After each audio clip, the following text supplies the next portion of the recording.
Bonjour, moi je m'appelle Didier Giamy, j'habite à Choisy-le-Roi.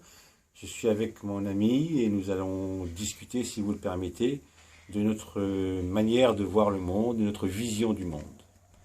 Si on prend des faits concrets, on va s'apercevoir que sur la planète, il y a à peu près 400 millions de personnes, parmi les soldats, les armées, les espions,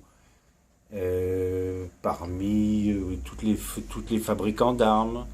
Ça représente à peu près 400 millions d'hommes sur la planète, dont le métier donc c'est de se tuer et de s'espionner. Ces mêmes personnes, elles dépensent l'équivalent de 40 à 50 milliards d'euros par jour.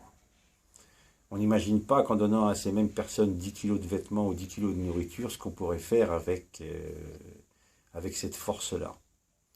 Sur la planète, il y a à peu près 200 pays sur la Terre. Chacun y va dans sa direction, chacun allant dans ses idées personnelles et chacun recherchant ses intérêts personnels.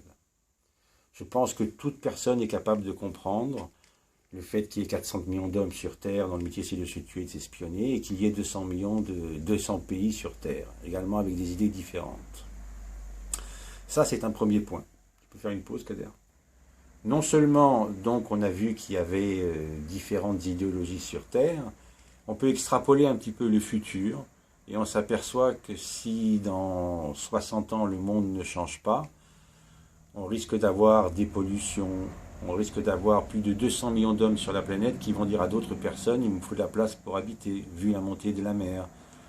On peut parler de l'écologie, on peut parler des abeilles, on peut parler des constructions intempestives, on peut parler des armements, on peut parler d'énormément de choses qui font comprendre que le monde, d'une manière générale, va loin.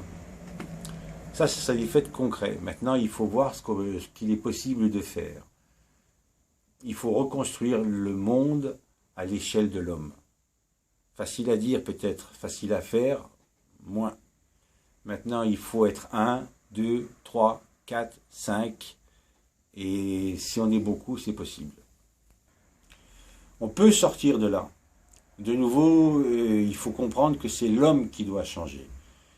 Par exemple, sur la planète, on a largement de quoi donner à manger à tout le monde.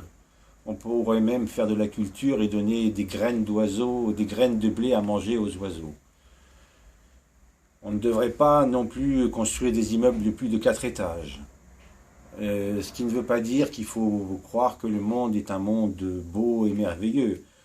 Par exemple, un pédophile récidiviste, je pense qu'un exemple où on ferait une action sévère, c'est sûr que d'ici une dizaine ou une vingtaine d'années, la pédophilie aurait disparu. Il faut reconstruire le monde à l'échelle de l'homme. Et si ça vous intéresse, faites-le savoir, parce qu'on pourrait en faire des encyclopédies sur la manière dont il faudrait agir et la manière dont il faudrait changer les choses. Donc si ça vous plaît, faites-le savoir, et on reviendra sur Internet et on vous donnera des solutions. Merci.